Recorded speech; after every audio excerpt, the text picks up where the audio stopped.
how we can create our own PowerShell Gallery using Azure Artifacts, a service in the Azure DevOps suite. Before we get into it, I'd like to shout out our sponsors. Great work with making this conference happen. Many thanks. My name is Emanuel Palm. I work as a consultant in Sweden at Advania Knowledge Factory, where I do a lot of cloud stuff, work with Azure, lots of code, infrastructure, PowerShell, of course, system integration, automation, any type of thing that I can get my hands on, preferably serverless. I've been using kind of PowerShell for the past 7 years. Before that, I come from a developer background where I studied C# and a bit of C++, so often my code looks a bit programmatic rather than maybe the infrastructure sysadmin way of writing them sometimes. I run a blog called pipe.how, where I take educational topics and try to write about them in often PowerShell-focused ways and other .NET things and quirky apps and whatever I find interesting at the time. I have some modules out there on GitHub and on the PowerShell Gallery, and today we are going to create one ourselves and post it and publish it to our gallery in Azure Artifacts. I also play a lot of Dungeons & Dragons, love baking, coffee nerd, and play a lot of disc golf in my free time. But we're not here to talk about me, we're here to talk about how we can share code. I'd like to take you back to kind of when I started in the IT industry and I kind of got in my hands on PowerShell for the first time. Me and a coworker, we were asked to, when discovered that we were kind of figuring out PowerShell and scripting, we were asked to take the CM module for SCCM back then and figure out what devices had a certain Office version deployed to them. We figured, yeah, okay, we can do that. And the guy who was from another department said that, okay, I'll have it on my desk tomorrow morning. And we said, okay, yeah, okay, we can do that. So we spent some hours in the afternoon and we started figuring out this script and we wrote it and we printed it from Notepad++ and we signed it real nice and we went down to the other floor where he was sitting and we put it on his desk and we figured we were playing a really funny joke. But it turns out he was working remotely the next day. So printed letters, maybe not the way to go. The next best thing would be maybe sending someone the script by email, which was what we did also, of course. But that turns out not being very efficient when you need to make changes. So you need to send them another copy and another copy after each change, and it gets very messy. So starting to put a script on a file share might be the next best thing as you kind of get along your PowerShell sharing journey. When you do that, however, and I'm sure many of you will relate, someone will inevitably take a copy of your script and make their own version. So I put my script there, and my coworker who needs just a tiny change does not want to pollute my file script, so he takes a copy. And now we have 2 scripts. And soon we have 3 scripts and a .old and a version 3 and a final and subfolders with backups, and it's a mess. So if I got to maybe go back in time 6-7 years, I'd probably start telling myself to learn Git and invest in Bitcoin. Then somewhere along this line, when we start using Git and make our code more accessible and collaborative, we might want to make all these functions into one type of script file, a module. This is the way that PowerShell handles code the best way, in my opinion. You can import them, you can install them, you can publish them to the gallery, you can share them with the community as you wish, and this is great. This is how we want to share code with each other. But sometimes when you're working in an organization, you figure that when you've written this module in the Git repository, you have everything very nice, you have version control. Eventually you want to share this with someone, and they want to have it on their device because that's how you install a module. You want to load it locally, not from a file share somewhere. But you don't want to copy it down to your device every time, maybe, because then you have the first problem where someone needs to copy it down every time you make a change. So we want to publish the modules. How do we publish the modules? Well, we have the PowerShell Gallery. with PowerShell Gallery, we can publish all the modules we have for the community to use openly and freely.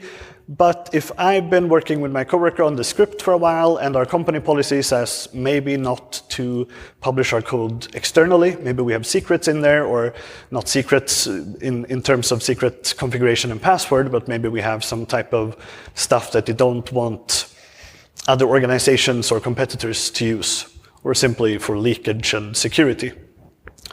We might want to publish this internally. What if we can't publish our modules to the public? It might be that we're working for a customer who has paid for the code we've written.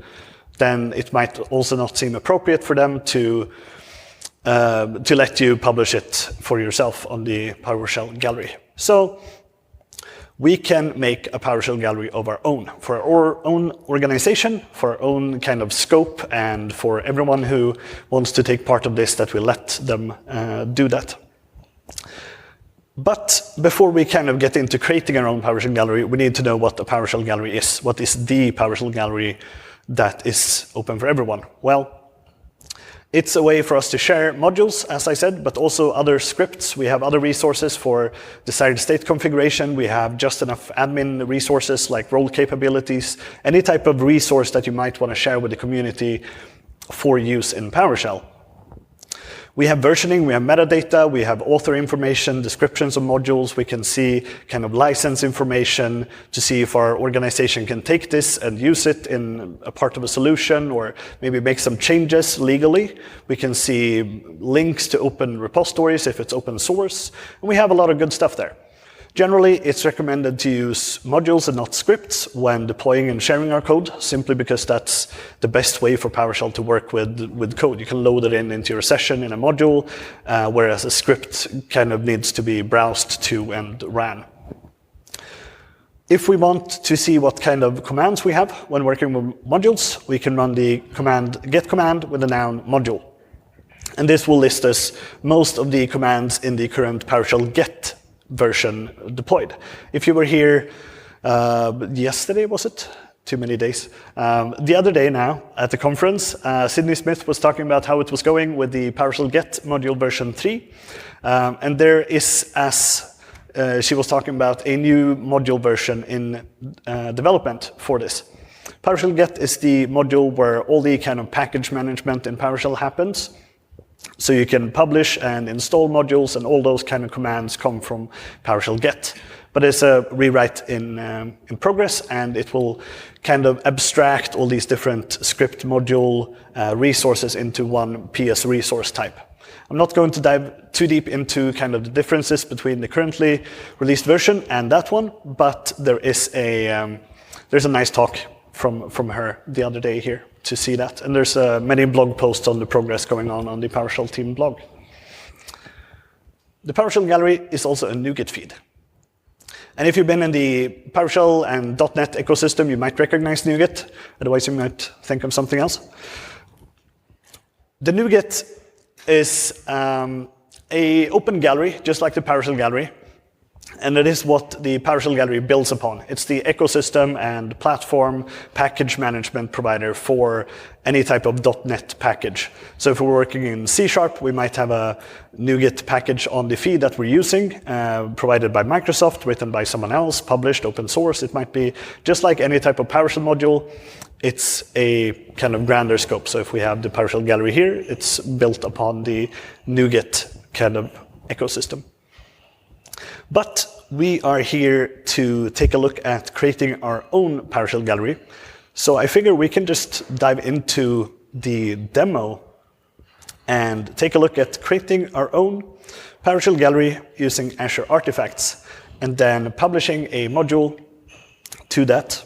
And I'm going to do that by creating a new module with some scaffolded scripts that I've prepared to get the current session at PSConfEU here at the current years where we are. And we're going to see which sessions are currently ongoing and which are up next. So I have a little bit of code here in VS Code. This should work, yeah. So on my left here, I've prepared some scripts, and we're going to just take a look at the first one here. Not too many lines, 15 of them. we have first a URL that we're getting some sessions from. So if I run the first code here, I'm going to get a sessions variable filled with all the sessions from PowerShell Conference Europe 2022. And if I just scroll up here, we can see that we get some metadata. We get the start, we get the end, we get, this is a coffee break, but they're also included in the schedule. So we can see what's kind of going on here.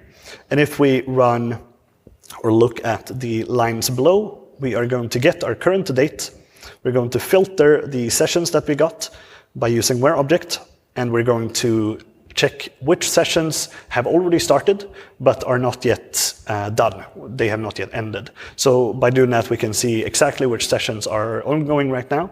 And if we run this script right now, if I haven't made any mistakes, we're going to return only a bit of formatted data. So we get the room, the title, the speakers, if plural, by joining them together, and the description of the session. So if I run this script with F5 here in VS Code, I'm going to see at the bottom here that we have my session here, and we have a couple of other ones going on in the other tracks. So very simple function, but we're going to put this in a module, and we're going to publish this to our own PowerShell Gallery. And together with this, I have made another script, because we might be interested in what's next. What are we looking at after this? Now that we've learned about PowerShell galleries, we've had some more coffee, it's 3 p.m. in an hour-ish. What are we looking at next? So if I run this one, we can see that the code is basically the same. It's very similar. If I compare the two in VS Code by selecting them both and comparing them, we can see that it's only mainly the difference in the middle of the script where we do the filtering with the date. So I'm going to run this one, and we're going to get a coffee break, because that's what's next in the schedule. We could have maybe selected the next one. We could have skipped one. If I run skip here, I think there's one. So if we add that instead, we can see that after the coffee break, we have some more sessions. So depending on if we want the coffee breaks included or not, we can kind of make changes to our filtering. But this code now can be put in a module. So we have two functions that we kind of want to maybe combine, and we have a little bit of prepared code here for a module with the name PSConfEU Sessionize. Sessionize is the kind of service and platform that the organizers use to schedule this and manage speakers and sessions and everything. So we're going to just, as we saw earlier, use this API that they have, that I showed here. And we're going to put this in a module for our own use. So I'm going to run the script, and then we can go through it. This one has created a folder for us with two files, with the PSConfEU sessionize.psd1. This is the module manifest, which contains a lot of metadata for our module. And then we have the PSM1, which is the module script file, with a bit of a scaffolded function for us. At the bottom, we run, or have already run, the command new module manifest with a splatting hash table with a lot of parameters filled in. So we have the path to our new file that we created above. We have a description for a module to get information about PowerShell Conference Europe 2022. We have which root module this manifest belongs to. What is this data what is the metadata for? Well, it's for this other script that we have, which is the module. We have a version, we have my blog as the company, we have an author, we have specified that it's only going to export one function, which is the one that we're creating soon, and then no aliases, commandlets, variables, etc. And then we pop back to our current location that we are in now. So with this, we have created a manifest. We can see that it's generated here. We have those variables and values that we put in just now. It generated a copyright for me as the author, and it has a lot of other kind of things that we can do. We can select other required modules if we have dependencies. We can put tags to get more metadata on the gallery when searching, and there's a lot of good stuff in here. We can link to a public repository if we're kind of contributing open sourcely. And then we have the code. So this is what I kind of created for us as a start for the PowerShell script module. And we're going to fill in and kind of complete this function together. So we have get PSConfEU session with one string argument or one parameter called session filter. This is defaulting to all. So if we just run the function as is, we're going to get all the sessions, all the coffee breaks included, the entire schedule. If we instead provide current or next, we're going to switch between that and use one of the scripts or one code batch that we have from what we just saw. So the first thing might be to just copy paste in everything here and put it in our new function.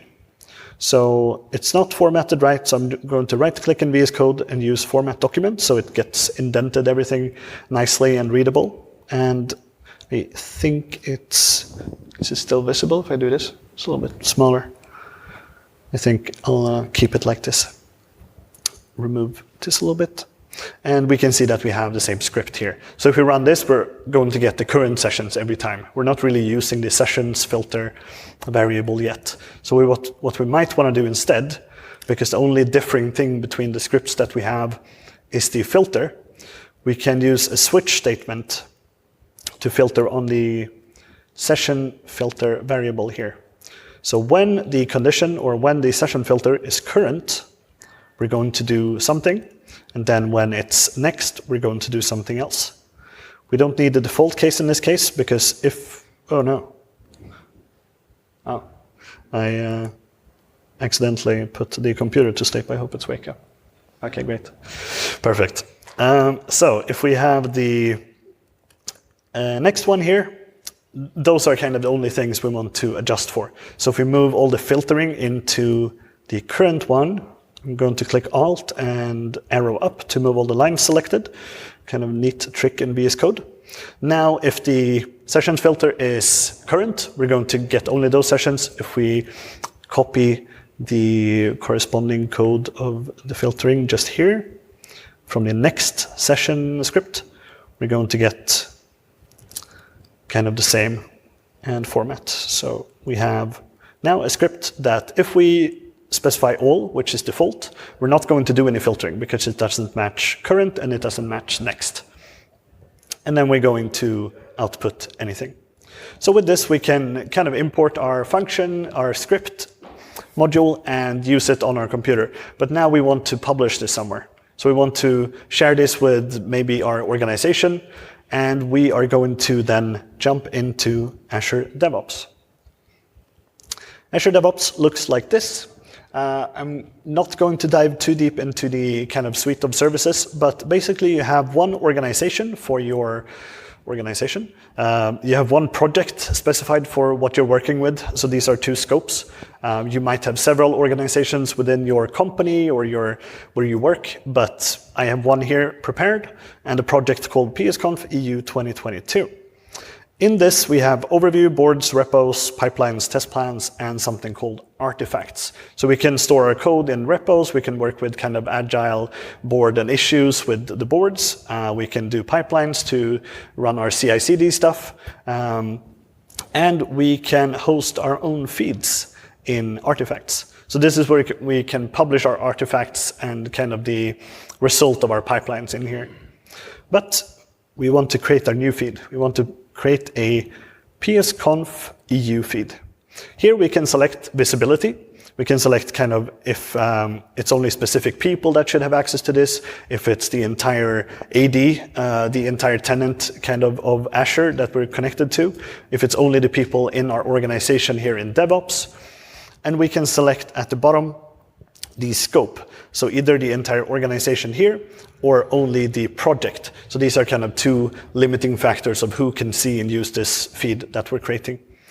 There is also an interesting checkbox here that you should be aware of called Upstream Sources. If we check this, which we will check and see in a second, we will be able to install packages from the PowerShell Gallery, the public one, through this feed. So it will download them cached in our feed, and then we will be able to use them as well. So I'm going to leave that there, and we can, by doing that, look at these settings for a moment.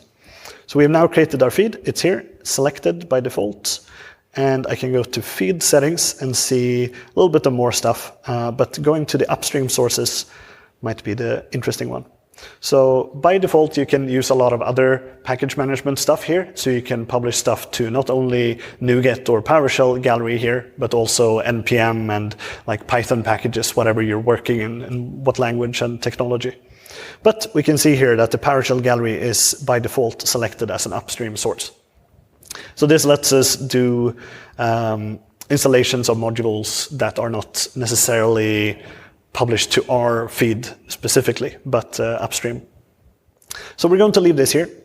If the PowerShell Gallery would be not working, for example, it's a good way to cache everything by installing everything from here. And then you can always just go to this one and hope that someone has installed the packages, the modules that you've used before. We're going to take a look at how this works. So when connecting to our feed, we want to go into first the terminal, and we want to run a command called, first of all, we're going to check the commands available from the PowerShell get. Here we have the newest version of PowerShell get, the 3.014 beta. This is the preview version. But if I instead go to a new tab, I might want to split this tab. Let's see, split tab. We can see, oops, that didn't look super great. Let's do this instead. Okay. There. So on the left side, we have the newest version, just for a quick comparison. And on the right side, we're going to import the module as the released version now. So PowerShell get, and it's the maximum version, 2 points anything. Now it's not going to import the newest version that I have installed. So this is probably the one that you're most familiar with. I'm going to copy the command from here. And on the right side, we should see kind of the suite of commands that we might be more familiar with. We have find module, we have the install module, of course, publish module that we're using soon, but we also have something called register PS repository. So on our machine by default, usually, unless we've done something crazy, we have the PowerShell Gallery registered as a PowerShell repository by default for our modules and scripts and publishing of resources. So we're going to take a moment here and register our new repository that we have created. But for this, we need some type of URI. And by doing this, clicking connect to feed, we're going to get some options here. We know that it's a Nougat feed. So what we're going to do here for PowerShell, it's not as obvious as clicking like a PowerShell button here.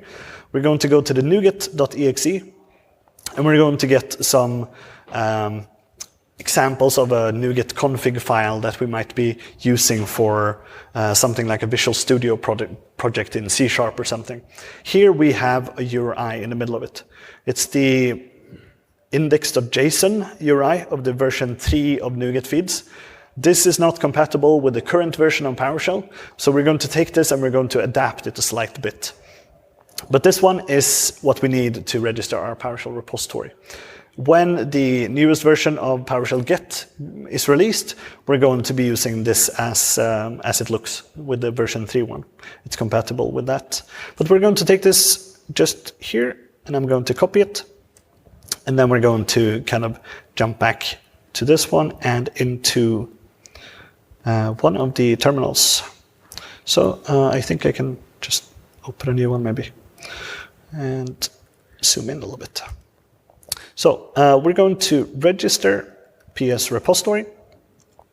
We're going to give it a name. Call it PSConfEU. We're going to give it a source location, which is our URI, and we're going to give it a publish location, which is the same. But for this, we need to actually change the v3. So before doing that, I might actually create a variable called feed v2. And for the v2 to work, we just remove the index.json and replace the v3 with v2. So I'm going to run that, and we have a variable now. So doing this, I can just copy this code that I almost ran, and we're going to use the feed for both the source and the location, source and the publish.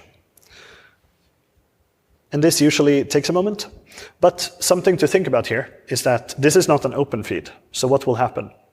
Well, except the large bunch of error-looking stuff, we actually get a prompt for authentication. And this comes from something called Azure Artifacts Credential Provider. This is something that I suggest you to install if you're going to try this. It's open on GitHub, and there will be if you go on the documentation for Microsoft to figure out how to use this for a PowerShell feed, they will link you to Azure Artifacts Credential Provider. Depending on what programs and what you're working in, what type of environment, you might already have this installed. It's bundled with a few things. But this will prompt us here for a device login. So I'm getting a code here, and I'm going to copy that and jump to the URL that they give us. So I'm going to enter this code, and this will authenticate me. And what this actually does, when I sign in with my account that I have, and want to use, that I have access to my feed with, I can close that down, and we can go back to the terminal, and it will take a moment. But what this actually does, it creates a personal access token for us in Azure DevOps. So if I go to Azure DevOps, we have something called personal access tokens here.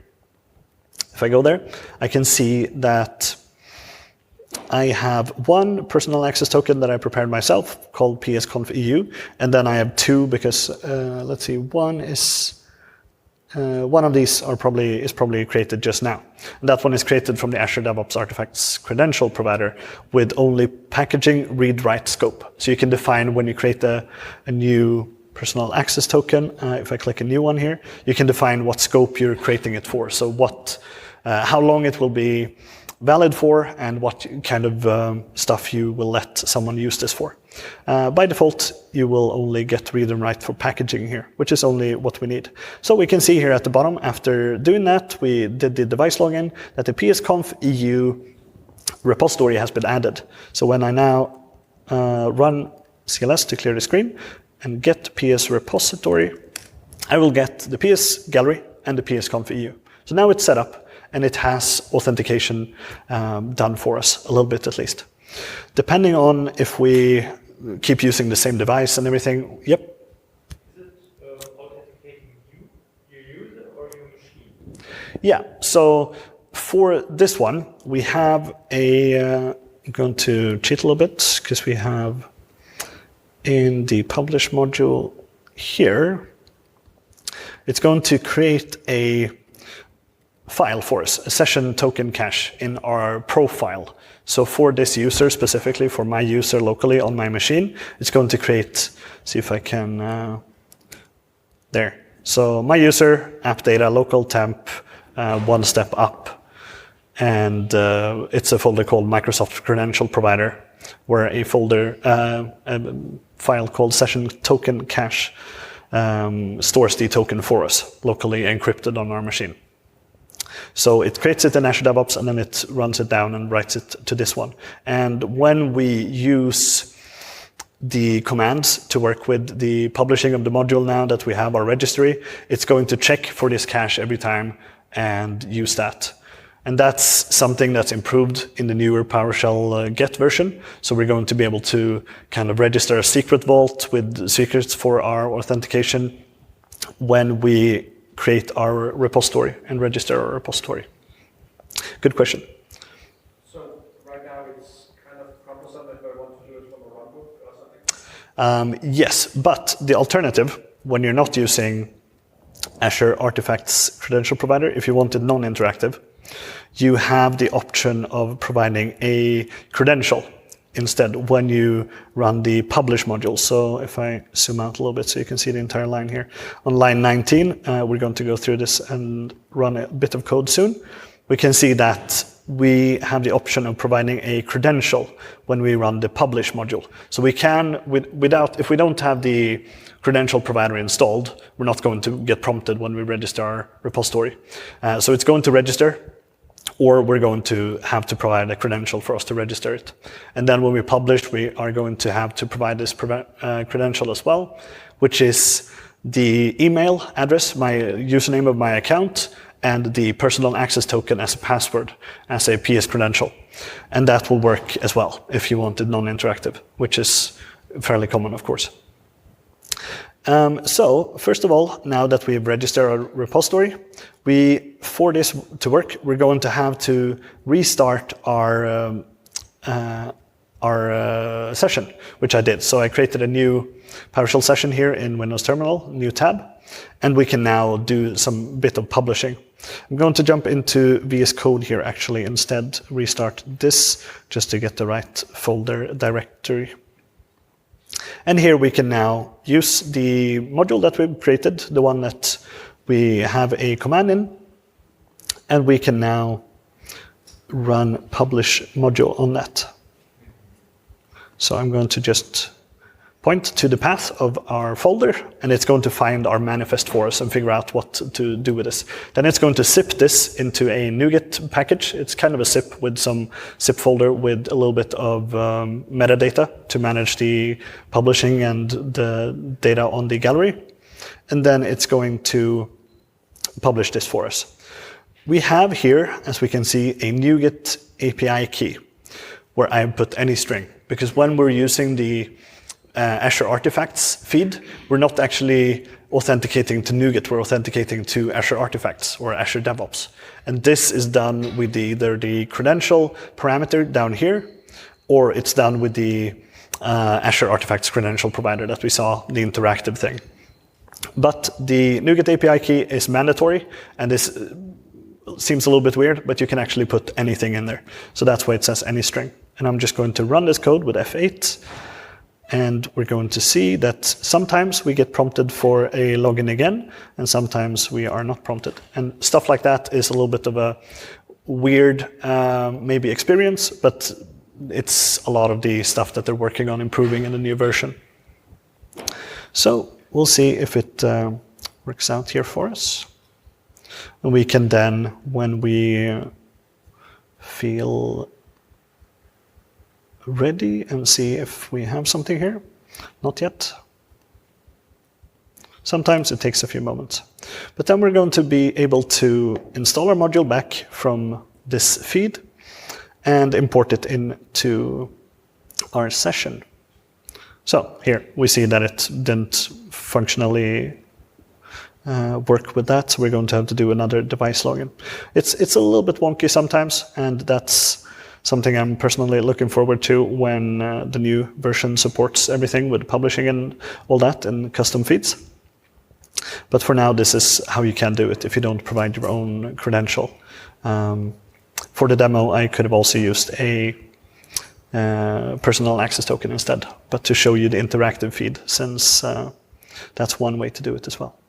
So let's see if it published. It didn't output anything.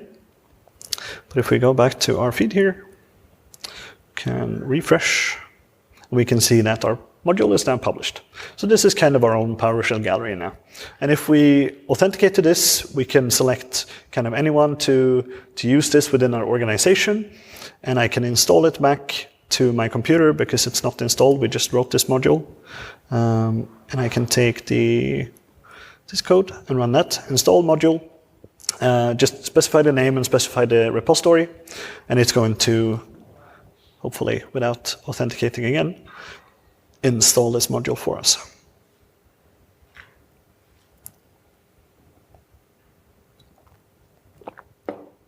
Yeah, so that went well. And now if we maybe just open up a new tab here so we can see the code a little bit more clearly. Going to import module PSConf tab, and it's going to find it locally in our PS module path that it installed it to. And then we can get command module PSConf sessionize. We're going to see that we have the get PSConfEU session. We can run that as is, and we're going to get all these sessions, hopefully, which looks about right. If we run that with the session filter, we can specify the current ones. We get this one, amongst others, I think. No? Okay, strange. But we can also see the next ones. So that's kind of how it works. And even though there seems to be a bug in my actual logic, you see how the gallery works. So that's a bit how you can do it. And if you look at how this would be done in version 3 of PowerShell Get, it would instead require, let's see, this one. So I have it prepared already with the v3 index.json that we copied. You don't adjust this at all. And then we register our PS repository, and we can actually here provide a credential info. This is a new type that they have written for the new module, which is still kind of a feeling out how it's going to look exactly, but you can register this and integrate with the secret management. So if you were to Sydney's other talk this week, you could hear about how the secret management module allows you to store kind of secrets in different vaults depending on what you need. So you can have Azure key vaults or locally, and this one will actually store your credential and authentication together with this repository that you register. And then you can publish using that or a credential. So if I register my repository with the credential, I can just do this, and it already knows that where my authentication information lies, locally or wherever I stored it in my vault. So that's a little bit how it looks. And you have the other option, of course. If you don't want the sometimes messy way of authentication interactively, you can do the manual kind of credential with a personal access token there. So, with that said, I think we've gone through the demo. So, we're going to jump over to the very last slide, which is the Q&A. So we have about 8 minutes for questions. Yeah. So you said you have a lot of metadata in the Nougat package. Mm-hmm. Can you change browse look? Can you manage this as well to make it easier for users to go in and see what packages are there? For the Nougat, you can browse here and you can see what is exposed by this. It's not maybe as expansive as on the PowerShell Gallery, but I've also not seen or provided as much information as I do for most of my open source modules. So if we go to something like, I made another demo which broke and I had to rewrite it for this last half an hour. But here in a typical PowerShell module on the gallery, we can see that we have like a project site and zoom, good. We can see that we have a project site which links to a GitHub repository. We have license information, which links to kind of a license file on GitHub. We have some information for contact and reporting and all this stuff. And you can add more tags and everything. And I'm not sure how much of that is exposed in the same visual way on the PowerShell Gallery here in the Azure artifacts. But you can see clearly that you have an author. And some of this comes from the actual Azure AD instead. So who created this feed, who created this package, stuff like that. And you can also see, which is kind of interesting compared to the PowerShell Gallery, you can actually see the users of the module who has installed and downloaded this, which might be more interesting as an organization. Yeah, another question. You also set that so it has anonymous read access that you don't want to use authentication. For this specific feed in Azure Artifacts, it's currently not possible to make it completely public. No, you have to, or public/anonymous. So the question was, can you make it anonymous to connect and use this feed? But as I've seen, at least, it does not seem to be possible when you create the feed, because you have to limit kind of the scope, and any type of attempt to do that, since it's within your organization in Azure DevOps, you have to authenticate somehow. Yep. Following on from that, actually, restricting the scope of access, is it possible to use Azure AD groups to limit that scope? Yeah. Yeah, absolutely. So the question was, is it possible to use Azure AD groups for or limiting scope for the feed? And you can absolutely do that. You can do that in permissions like any other type in Azure AD. You can just add the collection administrator and whatever is by default, but you can also use Azure AD groups, of course, which is probably the preferred way to do it. Yeah. Now,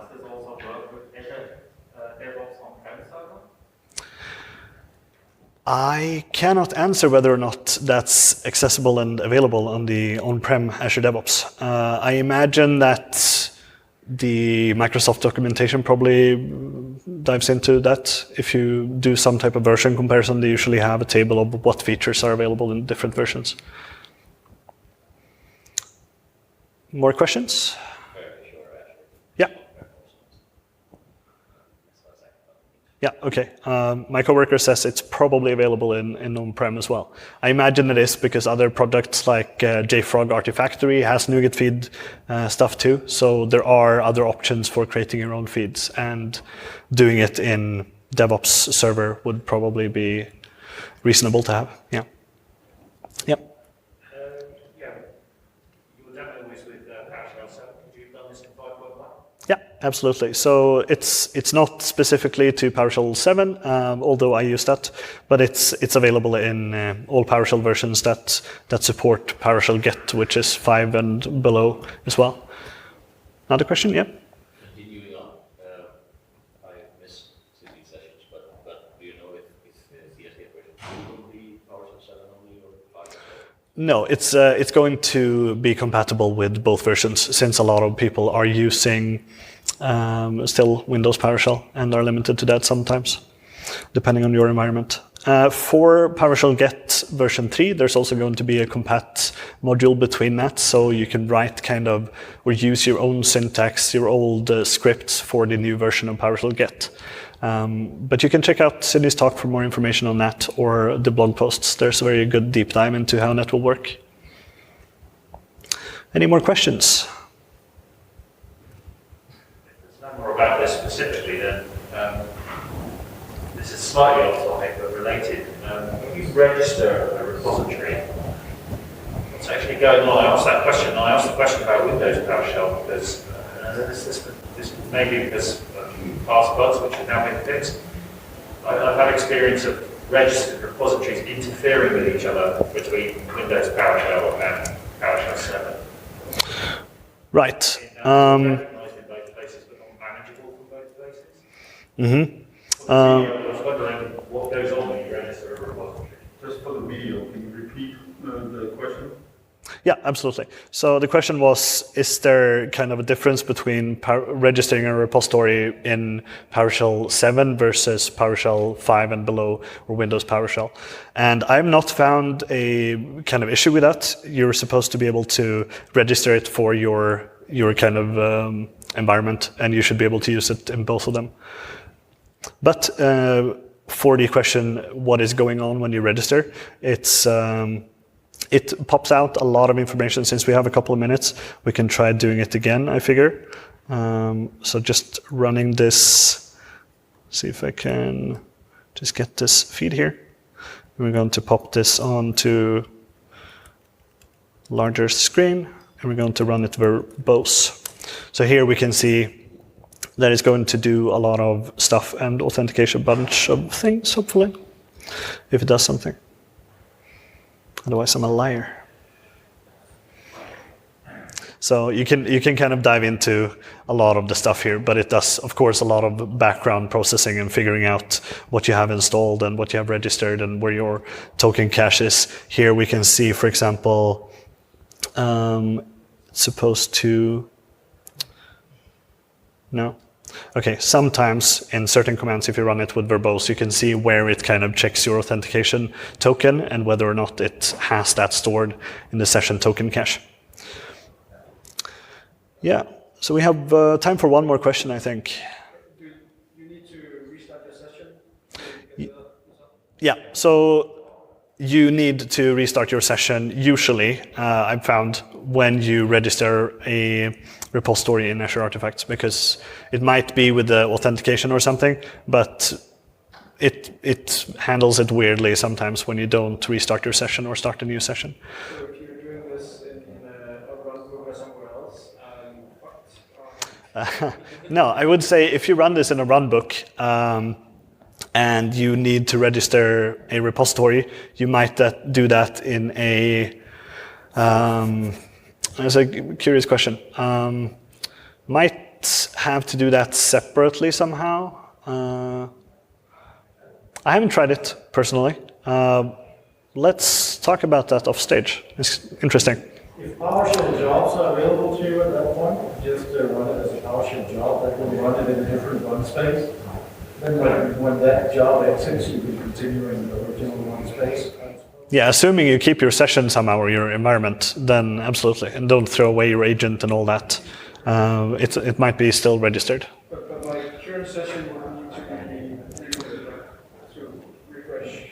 I'm not sure about that. Yeah. All right. Well, thank you for coming, everyone.